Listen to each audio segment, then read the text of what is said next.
আমার প্রণাম, ভালোবাসা ও আন্তরিক শুভেচ্ছা। আমার নিবেদনে কবিগুরু রবীন্দ্রনাথ ঠাকুরের বাঁশি। কিনু গোয়ালার গলি, দোতলা বাড়ির লোহার গড়াদে দেওয়া একখানা ঘর, পথের ধারে। লোনা ধরা দেয়ালেতে মাঝে মাঝে ধসে গেছে বালি, মাঝে মাঝে শ্যাতা পড়া দাগ। মার্কিন থানের মার্কা একখানা ছবি সিদ্ধিদাতা গণেশের, দরজার পরে আটা। আমি ছাড়া ঘরে থাকে আরেকটা জীব, এক ভাড়াতে, সেটা টিকটিকি। তফাৎ আমার সঙ্গে এই শুধু, নেই তার অন্যের অভাব।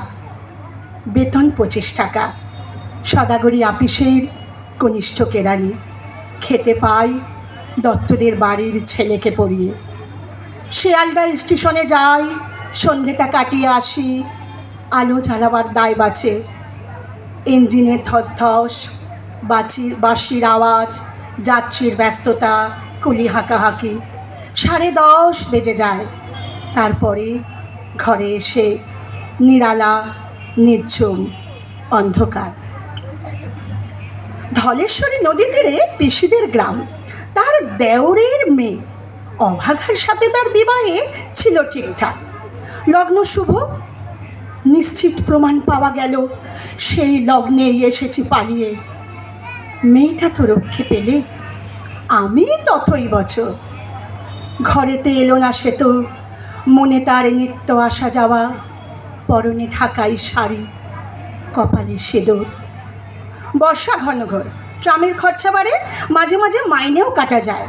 গলিটার কোণে কোণে জমে ওঠে, পচে ওঠে আমের খোসা ও আঁঠি, কাঁঠালের ভুতি, মাছের কানকো, মরা বেড়ালের ছানা, ছাই, পাশ, আর কত কি যে। ছাতার অবস্থাখানা জরিমানা দেওয়া পাইনের মতো, বহু ছিদ্রতার। আপিসের সাজ। গোপীকান্ত ঘোষের মনটা যেন সর্বদাই রসসিক্ত থাকে। বাদলের কালো ছায়া স্যাঁতস্যাঁতে ঘরটাতে ঢুকে, কলে পড়া জন্তুর মতন মূর্ছায় অসার। দিন রাত মনে হয় কোন আধমরা জগতের সঙ্গে যেন আষ্টে পৃষ্ঠে বাধা পড়ে আছি। গলির মোড়েই থাকে কান্তবাবু, যত্নে পাট করা, লম্বা চুল, বড় বড় চোখ, শৌখিন মেজাজ। কর্নেট বাজানো তার শখ। মাঝে মাঝে সুর জেগে ওঠে এ গলির বিভৎস বাতাসে। কখনো গভীর রাতে, ভোরবেলা আধো অন্ধকারে, কখনো বৈকালে ঝিকিমিকি আলোয় ছায়। হঠাৎ সন্ধ্যায় সিন্ধু বারোয়ায় লাগে তান, সমস্ত আকাশে বাজে অনাদিকালের বিরহ বেদনা। তখনই মুহূর্তে ধরা পড়ে এ গলিটা ঘোর মিছে দুর্বিষহ মাতালের প্রলাপের মতন। হঠাৎ খবর পাই মনে, আকবর বাদশার সাথে হরিপদ কিরানির কোনো ভেদ নাই। বাঁশির করুণে ডাকবে, ছেঁড়া ছাতা রাজ ও ছত্র মিলে চলে গেছে এক বৈকুণ্ঠের দিকে। এ গান যেখানে সত্য, অনন্ত গধূলি লগ্নে, সেইখানে বহি চলে ধলেশ্বরী।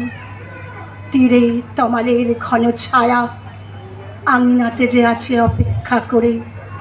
তার পরনে ঢাকাই শাড়ি, কপালে সিঁদুর। ধন্যবাদ। অনেক